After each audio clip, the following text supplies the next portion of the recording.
우리 설에 어디 다녀오신 분들 계신가요? 우리 설에 어디 다녀오신 분들? 꽤 많아요. 어디 다녀오셨어요, 선생님? 청와대 다녀오셨어요. 우리 시원이는 어디 갔다 왔어? 할머니 집 갔다 오고, 우리 하람이는 할머니 집 갔다 왔어. 그렇군요. 우리 설에 생각보다 많은 친구들이 이제 할머니를 만나러 왔다 왔는데, 아마 대부분의 친구들은 이번에 코로나 때문에 내려가지 못하고 우리 집에 있었을 거라고 생각이 듭니다. 그래서 전도사님도 집에 있다 보니까 참 생각이 많아졌었는데, 오늘 설교의 제목이 바로 하나님 나라의 비밀입니다. 비밀. 여러분들은 비밀하면 어떤 것들이 떠오르시나요?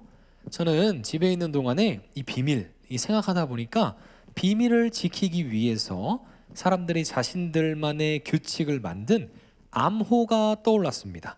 그리고 그 암호가 떠오른 것이 생각에 꼬리에 꼬리를 물다 보니까 영화 한 편이 생각났어요.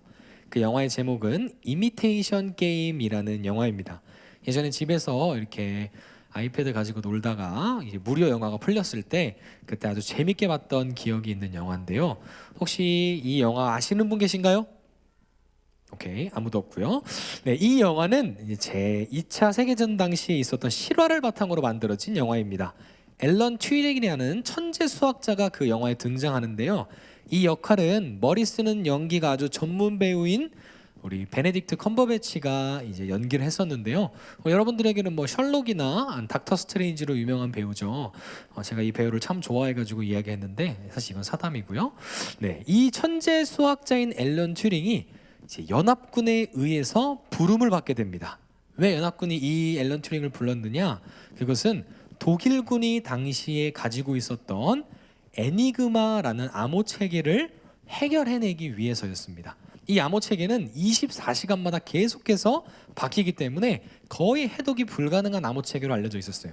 그래서 연합군들이 수재들을 불러 모아서 한 팀으로 꾸려서 이제 그 암호를 해독하려고 만들었었는데, 그 팀에 바로 한 명이 앨런 튜링이었습니다. 연합군은 그 암호를 해독하면 독일군의 비밀스러운 작전들을 다 알 수 있게 될 것이라고 생각했기 때문에, 그렇게 된다면 이 전쟁을 상대방의 작전을 읽었기 때문에 승리할 수 있다고 믿었기 때문에 이들을 불러 모은 것이에요. 과연 앨런 튜링은 암호를 해독하고 그 전쟁을 승리로 이끌었을까요? 네, 그 답은 우리 역사가 말해주고 있습니다. 궁금하신 분들은 영화를 찾아봐도 좋고요. 그리고 또 암호하니까 전사님 하나가 더 떠올랐어요. 그것은 뭐였냐면, 전사님이 군대에 있을 때 이제 야간 근무를 서게 되면 암구호를 미리 알고 있어야 됩니다. 우리 벌써 남자분들 중에서 이제 반응하시는 분들이 있는데, 이제 밤에 상대방이 아군인지 적군인지를 보이지 않아서 알 수가 없죠. 근데 미리 아군들끼리 이제 서로만이 알 수 있는 단어들을 미리 정해 놓는 거예요. 그래서 이제 예를 들어서 암구호가 나는이라고 얘기하면은 그걸 들은 사람은 예수인이다 이렇게 얘기해야 된다고 생각을 해봅시다. 그렇게 된다면 밤에 이제 근무를 서고 있는데 누군가 인기척이 들립니다. 그래서 누구야? 나는! 이러고 딱 외쳤을 때 그 사람이 예수인이다 라고 얘기하면은 아군이구나 이렇게 식별을 할 수가 있는 거예요. 근데 그 사람이 나는! 외쳤는데 상대방에서 노성내다 이렇게 하면 어떻게 돼요? 네, 전시 상황이었으면은 이제 총에 맞을 수도 있는 그런 일이 생기게 되는 것입니다. 이렇듯 암호는 서로 간에 합의된 그 비밀을 유지하기 위해서 사용이 되고는 합니다. 사실 이 비밀과 암호 사이에 참 재미있는 성격이 있는데요. 그게 뭐냐면, 비밀은 알려줬으면 안 되지만 희한하게도 비밀은 항상 누군가에게 알려지고 있다는 것입니다. 우리 여러분들 이런 말 많이 하죠. 야, 이거 비밀인데, 야, 이거 너만 알고 있어 이러면서 얘기하는 것들, 사실상 그렇게 말하는 것들은 비밀이 아닌데도 우리 안에 분명히 비밀이었지만 그것들이 내가 생각하기에 말해도 괜찮은 사람, 허락된 사람에게는 그런 비밀들을 점점 비밀이 아니게 이야기를 하게 된다는 것입니다. 오늘 말씀에서 예수님이 하나님 나라의 비밀에 대해서 이야기를 하고 계십니다. 저와 함께 다시 한번 이제 본문을 보도록 하겠습니다. 제가 한번 읽어보겠습니다. 이르시되 하나님 나라의 비밀을 너희에게는 주었으나 외인에게는 모든 것을 비유로 하나니. 아멘. 이 문장을 보니 하나님 나라의 비밀이 이제 막 비밀이 아닌 것이 되어가고 있는 것이 느껴지시나요? 왜냐하면 이전까지는 비밀이었지만 너희에게 주었다라고 얘기를 하고 계세요. 그 말은 이젠 이 비밀이 드러날 것이라는 것을 이야기하고 있는 것입니다. 왜 이런 이야기를 하셨을까요, 예수님이? 그러기 위해서는 조금 더 이제 배경을 살펴봐야 될 텐데 성경에 조금 앞쪽을 보시면 그 이야기가 나와 있습니다. 마가복음 4장 1절 2절을 보시면은 예수님께서 배 위에서 큰 무리를 가르치고 계시는데 그 가르침을 비유로 하고 계신 것을 우리가 볼 수 있습니다. 이 가르침은 우리가 잘 알고 있는 비유인데요, 바로 4가지 땅에 뿌린 씨앗 비유입니다. 사실 우리도 이 비유는 많이 들어보았지만 저게 무슨 내용일까 확 와닿는 느낌은 없이 뭔가 이렇게 이해하지 못하고 생각하고 있는 경우가 되게 많은데, 마찬가지예요. 이 사람들도, 그 큰 무리들도 예수님이 하시는 그 비유를 다 들었지만 잘 이해하지 못했어요. 어떻게 알았냐고요? 10절에 보면은 그 이야기가 나와 있습니다. 예수님께서 홀로 계실 때에 함께한 사람들이 12제자와 더불어서 그 비유에 대해서 물었다라는 말이 있어요. 그 말을 보면 예수님에게 다시 한번 그 비유에 대해서 설명해 주기를 부탁하고 있는 것입니다. 그래서 이들은 마찬가지로 내용을 우리와 같이 듣기만 한 거예요. 무언가 어떤 뜻인지는 모른 채 예수님의 가르침을 그저 듣기만 한 것입니다. 그래서 깨닫지는 아직 못한 상태인데, 예수님의 말을 이해하지 못한 사람들과 12제자들이 예수님께 이제 비유에 대한 설명을 요청하러 예수님을 찾아간 겁니다. 예수님 도대체 이게 무슨 뜻입니까? 이렇게 질문을 하러 간 것인데, 예수님의 그 질문에 대한 대답이 바로 오늘의 본문인데, 굉장히 특별한 것이 예수님이 바로 그 비유를 설명해 주시지 않고 왜 그들이 비유를 제대로 이해를 못했는지를 이야기를 해주십니다. 마가복음 같은 경우에는 약간 이제 주었다라는 표현을 쓰고 있는데, 마가복음과 같은 내용을 다루고 있는 다른 복음서에 보면 허락이 되었다라는 말이 나와 있어요. 너희에게 허락되었다. 그래서 결국 이 말은 이 비유가 허락된 이들에게만 알아들을 수 있도록 하시겠다라는 그 말씀을 하고 계신다는 거예요. 허락된 사람들이 있다면 허락받지 못한 사람들도 존재한다는 것인데, 그들을 이 성경에서는 외인이라고 표현하고 있습니다. 말 그대로 밖에 있는 사람인 거예요. 이 비밀과는 전혀 상관없는 사람들이 되는 것입니다. 허락받은 자들을 살펴보기 전에 이 외인들을 먼저 우리가 살펴보도록 하겠습니다. 이 외인들에 대해서는 12절에 조금 더 나와 있는데요, 12절 말씀 제가 읽어보도록 하겠습니다.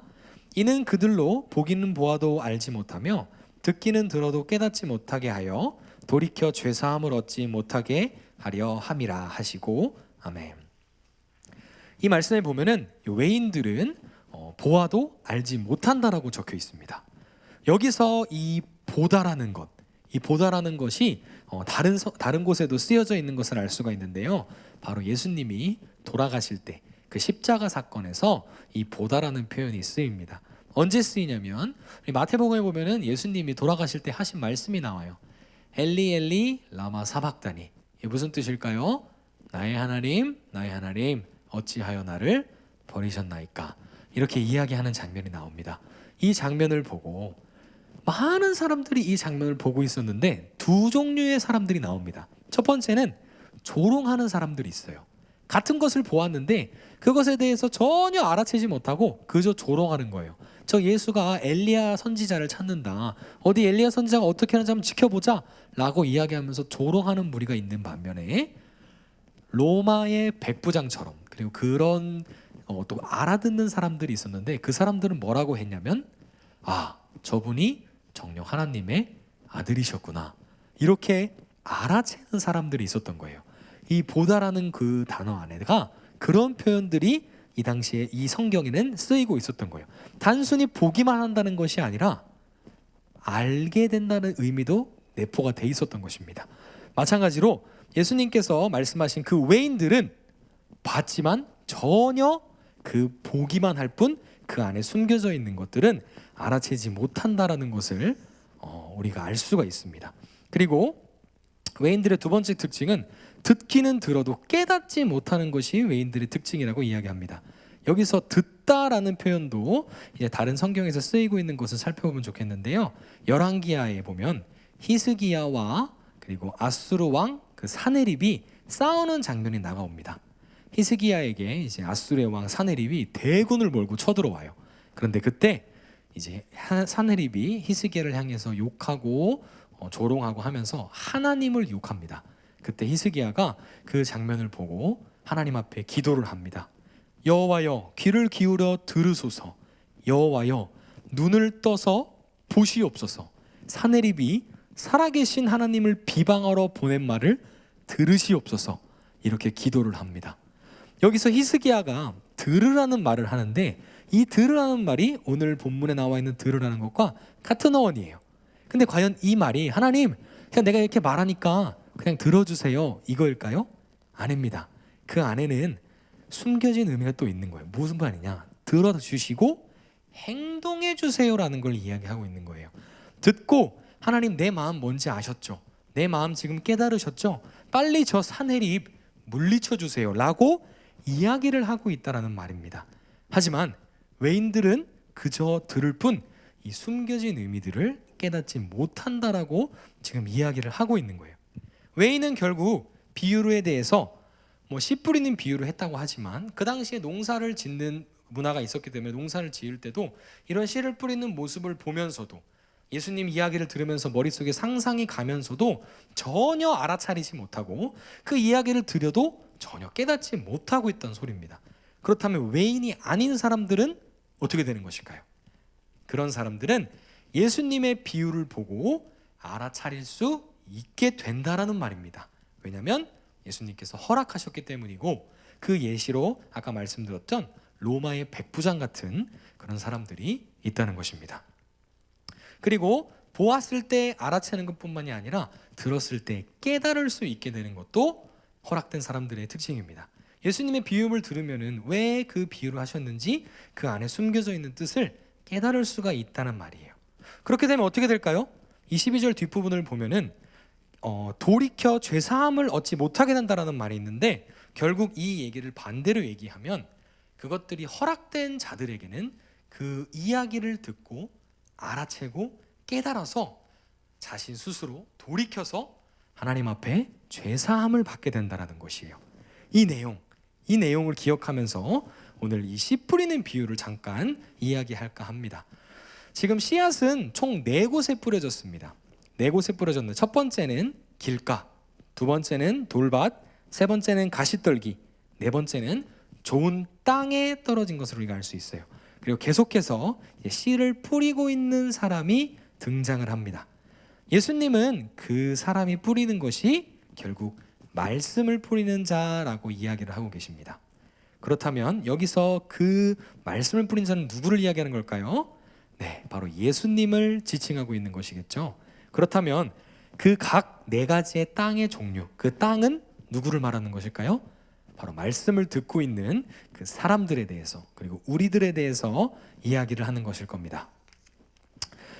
누군가의 마음밭은 길가인 거예요. 여러분, 길하면 뭐가 생각나죠? 땅 위에 이제 포장을 해놓은 게 많이 생각이 나죠. 그런 길에 과연 씨가 심길 수 있을까요? 아니요, 전혀 없습니다. 뿌리를 내릴 수 있는 땅이 없기 때문에 그곳에는 씨가 뿌리를 내릴 수가 없고 심겨질 수가 없어요. 그래서 예수님은 말씀하십니다. 그 뜻을 해석하시면서 사탄이 그 말씀이 그 사람 마음밭에 들어가자마자 바로 채간다라고 이야기를 하고 계세요. 그리고 두 번째, 돌밭 같은 경우에는 돌이 많은 곳에는 씨앗이 심겨졌는데 어렵게 뿌리를 내리겠죠. 근데 뿌리가 땅에 제대로 박히지 못하기 때문에 어떻게 되겠어요? 마르겠죠. 마찬가지로 예수님은 설명하십니다. 말씀을 잠시 동안 기쁨으로 받게 돼요. 하지만 그 씨가 뿌리를 내릴 수 없듯이 환난이나 핍박이 오면은 자신을 잡아줄 그 믿음의 뿌리가 견고하게 서 있지를 못합니다. 그래서 금방 다시 무너지는 것을 볼 수가 있어요. 그리고 세 번째, 뿌리는 있지만 자라려고는 하지만 세상에 너무 많은 즐거움들과 유혹들과 욕심들이 가시떨기처럼 이렇게 막고 있어서 내가 자라려고 하는 그 내 마음의 말씀의 그 싹이 막히는 거예요. 그러다 보면 어떻게 돼요? 더 이상 자라지 못하면 그 싹은 열매를 맺을 수가 없는 것을 볼 수 있습니다. 마지막 땅에는 우리가 가장 바라는 이상향이에요. 어떤 거죠? 말씀 제대로 받아서 30배, 60배, 100배의 열매를 맺는 삶, 이 삶을 예수님께서 설명을 해주십니다. 근데 이것이 하나님 나라의 비밀이라고 하는 거예요. 도대체 무슨 말일까? 앞쪽에서 외인과 너희들에게 뭔가 허락되었다는 얘기를 하시고 그 다음에 이 얘기를 하는 것, 이 두 가지가 어떻게 연결이 될 수 있을까요? 그것은 예수님으로 비유되는 씨를 뿌리는 것은, 씨를 뿌리는 자는 사람이에요. 그렇기 때문에 무언가 능동적으로 무언가를 할 수 있는 존재입니다. 하지만 그 씨를 받고 있는 땅은 혼자서는 아무것도 할 수 없는 그저 땅으로만 비유되고 있어요. 뭔가 이상하지 않으신가요? 이 씨를 뿌리는 농부도 이상하고, 이 씨를 뿌리는 농부가 왜 이상하냐? 보통 농사를 지을 때 땅을 보고 농사를 지을 텐데 거기 땅에 돌이 있거나 가시떨기가 있거나 아니면 길가에는 씨를 뿌릴까요? 안 뿌릴까요? 전혀 뿌리지 않죠. 그런데도 불구하고 이 농부는 계속해서 사방팔방에 씨앗을 뿌리고 있습니다. 말씀을 뿌리고 있는 거예요. 그 씨가 심어지지 않고 말라 죽을 것을 알면서도 계속해서 씨를 뿌리고 있는 거예요. 예수님이 아무리 말씀 가르치셔도 그 사람들에게는 그 말씀이 심겨지지 않는다는 것을 알면서도 희한하리만큼 계속해서 씨를 뿌리시고 계시는 겁니다. 언뜻 보면 소득이 없는 것이고 의미가 없는 것처럼 보입니다. 하지만 이것은 무엇을 말하냐면, 우리가 결국에는 내 힘으로 할 수 없고 예수님만이 이 모든 것들을 해결해 주실 수 있다는 것을 내포하고 있는 것이에요. 땅인 나는 내 스스로 가시떨기를 제거하기가 불가능합니다. 땅인 나는 스스로 내 안에 있는 돌밭을 제거할 수가 없어요. 그렇다면 누가 이것을 해주실 수 있을까요? 밭을 개간할 수 있는 사람은 바로 씨를 뿌리고 있는 그 예수님이라는 말씀이에요. 우리가 처음에 들었던 것처럼 보기는 보아도 듣기는 들어도 이것을 할 수 있게 해주시는 분은 바로 하나님이라는 소리예요. 하나님께서 우리의 눈을 여셔서 보게 하시고 알게 하셔야지만이, 그리고 하나님께서 우리의 귀를 여셔서 듣고 깨닫게 하셔야지만이 우리는 돌이켜서 죄사함을 받을 수 있는 것입니다. 이것이 바로 숨겨진 하나님 나라의 비밀이며 우리를 향하신 하나님의 크신 구원의 계획인 거예요. 그렇다면 우리는 무슨 일을 하면 될까요? 그냥 하나님이 다 알아서 할 거니까 나는 그냥 주님 하실 때까지 그냥 손 놓고 있으면 되는 걸까요? 아닙니다. 그래서 오늘 제자들의 모습을 조금 살펴보기를 원합니다. 제자들이 오늘 말씀 속에서 어떤 행동을 하고 있나요? 제자들은 이 예수님에게 그런 비유를 들었을 때 물어봅니다. 예수님이 비유로 하나님 나라의 비밀을 알려주셨을 때 제자들은 가만히 듣고 이해한 척하고 있는 것이 아니라 예수님에게 따로 찾아가서 예수님 이게 무슨 뜻이에요? 이렇게 이유를, 그 의미를 물어보고 있습니다. 그 의미가 무엇인지 배우기 위해서 끊임없이 질문한다는 거예요. 우리 또한 마찬가지입니다. 하나님의 말씀에 대해서 그저 듣고 무슨 소리인지 모르겠지만 내가 그냥 일단 이해한 것 같아 라고 끝나는 것이 아니라 이 제자들처럼 답을 얻을 때까지 질문을 해야 된다는 거예요. 두 번째는 제자들은 예수님의 해석과 가르침을 경청했습니다. 비유로 이야기하신 이 하나님 나라의 비밀을 해석해 주실 때마다 제자들은 예수님이 이런 얘기를 하셨구나, 이 얘기구나라고 하면서 계속해서 예수님의 그 비유들에 경청하고 이해하기를 힘썼다라는 거예요. 왜 그걸 알 수가 있냐? 나중에 예수님께서 물어보십니다. 다른 비유를 하신 다음에 이 비유를 너희가 깨달았느냐라고 물었을 때 제자들이 자신 있게 이해했다라고 말합니다. 이것은 그들이 점차 자라나고 있다라는 말이에요. 이들이 경청하고 예수님의 해석을 듣고 그럼으로써 이제는 스스로 그 말씀들을 하나님께서 보고 듣게 하신다는 것을 알게 되어 스스로 말씀을 이해하기 시작했다는 겁니다. 마지막으로 제자들은 예수님 곁에서 떨어지지 않고 항상 따라다녔습니다. 예수님이 비유로 가르치는 그 순간에도 제자들은 함께 있었어요. 예수님께서 그 비밀을 해석해 주시면서 가르쳐 주시는 그 순간에도 제자들은 언제나 함께 있었습니다. 예수님이 어디로 가시든지 제자들은 항상 그 예수님 곁에서 가장 많이 배웠고 가장 많이 복음을 누렸습니다. 그렇기 때문에 후에 예수님께서 이제 승천하신 후에 제자들은 그 어느 누구보다 자신 있게 말씀을 가르치는 자, 말씀을 뿌리는 자들이 될 수가 있었던 거예요. 지난번에 진리를 선택하라는 설교에서 말씀 안에 거한다라는 말씀을 그 표현을 제가 설명해 드렸었습니다. 말씀이 무엇인지 관심을 갖고 그 관심을 가진 것으로 말씀을 대하다 보면 그 말씀이 점점 알고 싶고 배우고 싶고 좋아진다라는 거예요. 그러다 보면 그 말씀이 즐거워지죠. 그 즐거워진 말씀을 내가 삶으로 살아내야 된다는 것, 그것들 다 기억하고 우리 지키고 계시리라 믿습니다. 아멘. 네, 좋습니다. 한 분이 아멘 해주셨는데 감사합니다. 우리가 그 하나님 나라의 비밀을 알게 되기를 원한다면 바로 이런 삶을 살기를 간절히 소망해야 되는 것입니다. 왜냐하면 우리가 의지할 곳은 그분의 은혜와 자비하심밖에 없기 때문이에요. 우리의 힘으로는 이것들을 이해할 수 없고 알 수가 전혀 없습니다. 하나님께서 도와주시고 성령님께서 역사를 하셔야지만이 우리가 깨달을 수 있는 거예요. 그 주체가 하나님이세요.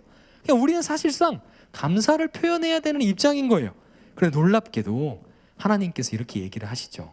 예수님을 통해서 우리에게 처음에 말씀하셨듯이 이미 너희에게 허락되었다라고 이야기를 하시는 겁니다. 이것이 얼마나 놀랍고 큰 은혜입니까?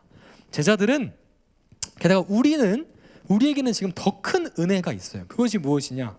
제자들은 예수님에게 직접 들어야 됐기 때문에 시간이나 공간의 제약을 받고 있었어요. 하지만 우리는 지금 그런 시간과 공간의 제약을 받지 않고도 하나님 나라의 비밀을 알 수가 있습니다. 어떻게 알 수 있냐고요? 바로 이 성경, 이 하나님이 모든 것을 가르쳐 주신 이 성경 안에 다 기록이 되어 있기 때문에 우리가 그것을 알 수가 있는 것이에요. 굉장히 은혜의 시대에 살고 있는 것입니다. 예수님께서 말씀하신 그 사실을 이 성경 안에, 이 말씀 안에 제대로 거하기만 한다면 언제라도 주님 앞에 나아갈 수 있고 성령님께서 깨닫게 해주시는 그 은혜들을 누릴 수 있다는 사실이에요. 그런데 안타깝게도 로마서에 보면 죄가 더한 곳에 은혜가 더한다라는 말이 있습니다. 지금 계속해서 은혜가 더해지고 있는데 그만큼 이 시대 가운데 지금 죄악이 창궐하고 있다라는 말이 될 수도 있는 것입니다. 점차 세상의 그 유혹의 가시떨기가 우리의 그 말씀의 씨앗이 자라지 못하도록 방해를 하고 있습니다. 그 방해하는 것을 멈추지 않고 있어요. 이미 예수님은 죽음의 권세를 이기시고 승리하심으로 악의 권세는 무릎을 꿇고 하나님 나라가 이곳에 임하였어요. 그래서 하나님 나라가 이미 임했음에도 아쉽게도 아직 완전히 제거되지 않은 그 악의 잔챙이들이 발악을 하고 있는 거예요. 마태복음 11장 20절에서 24절에 보면 예수님이 가장 기적을 많이 행하신 마을들이 있는데 그 마을들이 전혀 회개하지 않는 것을 보면서 책망하시는 내용이 나옵니다. 제가 이것도 읽어보겠습니다. 21절입니다. 화 있을진저 고라시나, 화 있을진저 벳세다야, 너희에게 행한 모든 권능을 두로와 시돈에서 행하였더라면 그들이 벌써 베옷을 입고 제에 앉아 회개하였으리라. 23절입니다. 가버나움아, 내가 하늘에까지 높아지겠느냐? 음부에까지 낮아지리라. 내게 행한 모든 권능을 소돔에서 행하였더라면 그 성이 오늘까지 있었으리라. 예수님께서는 고라신과 벳세다, 가버나움에게 그 전에 있었던 악한 곳 두로와 시돈, 소돔 같은 곳을 향하여서 지금 내가 너희들에게 보여준 것을 그곳에서 행하였더라면 그들은 다 회개하고 주님 앞에 돌아올 정도인데 그럼에도 불구하고 너희는 전혀 회개하지 않고 있는 것을 책망하고 계시는 거예요. 우리는 지금 이 예수님이 책망하신 그 시대보다도 더 악하고 힘든 시대를 살아가고 있습니다. 뉴스를 보면 무엇 하나 선한 것이 나오지 않은 현실을 마주하고 있는 것이 우리의 실정입니다. 이런 세상 가운데에 우리의 유일한 소망은 하나님의 나라입니다. 이미 임하셨으며 지금 내 안에 임하여 있으며 나를 그 나라로 초대하시기 위해서 나를 위해 십자가 지신 그 예수 그리스도를 우리는 바라보아야 하는 것입니다. 그것에 대한 비밀은 날마다 더 알기 위해서 우리는 말씀 듣는 것을 사모해야 합니다. 말씀의 자리를 사모해야 합니다. 언제라도 하나님 말씀에 대해서 배울 수 있는 자리가 있다면 주저하지 말고 그 자리로 나아가야 됩니다. 우리가 그 말씀 안에 거할 때 우리는 하나님 나라의 비밀을 알아 제대로 깨달아 제사함을 받고 천국 백성이 된다는 것을 기억하셔야 돼요. 이제는 눈을 들어서 하나님 바라보기를 좀 원합니다. 그 크신 하나님의 은혜를 바라보기를 원합니다. 우리를 택하시고 우리에게 허락된 그 하나님 나라의 비밀이 얼마나 감사한 일이며 귀한 것인지를 여러분들이 돌아보며 찾았으면 좋겠어요. 이미 여러분들 마음 가운데 하나님은 계속해서 말씀하시고 보여주시고 들려주고 계신 거예요. 그것들을 여러분들이 알았으면 좋겠습니다. 그리고 돌이켜서 죄사함 받았으면 좋겠어요. 그럴 때 우리가 하나님의 나라의 백성으로서 살아갈 수가 있는 것입니다. 그래서 우리 지금 우리 여러분들을 위해서 준비된 아름다운 자리 하나가 있습니다. 그 자리가 뭘까요? 네, 바로 우리 겨울 연합 수양회가 준비가 되어 있습니다. 2월 25일부터 26일 목요일 금요일이죠. 그 이틀인데 그 자리에 나아가서 그 자리를 사모하는 것, 이것 또한 하나님 나라를 더욱 사모하게 하는 방법 중에 하나인 겁니다. 혼자 하기 힘들잖아요. 말씀 안에 거하는 거 사실 혼자 하면 너무나도 힘들잖아요. 그래서 초대교회에서도 끊임없이 공동체 생활을 했었죠. 우리가 그것을 알기를 원합니다. 그래서 교회에서도 정말 많은 기도와 말씀을 준비하면서 수양회를 준비하는 것이겠죠. 그러니 주저하지 말고 그 은혜의 자리를 사모하며 나아왔으면 좋겠습니다. 말씀을 정리하겠습니다. 예수님은 제자들에게 하나님 나라의 비밀을 아는 것이 허락되었다고 이야기를 하십니다.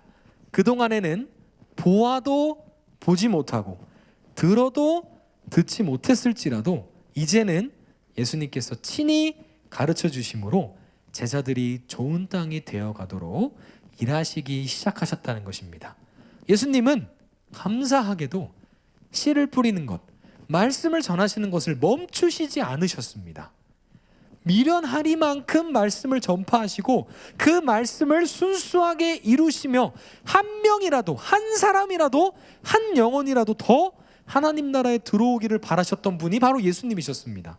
그런 예수님의 그 마음, 오늘 우리 이 자리에 나와 있는 모든 우리 친구들과 선생님들이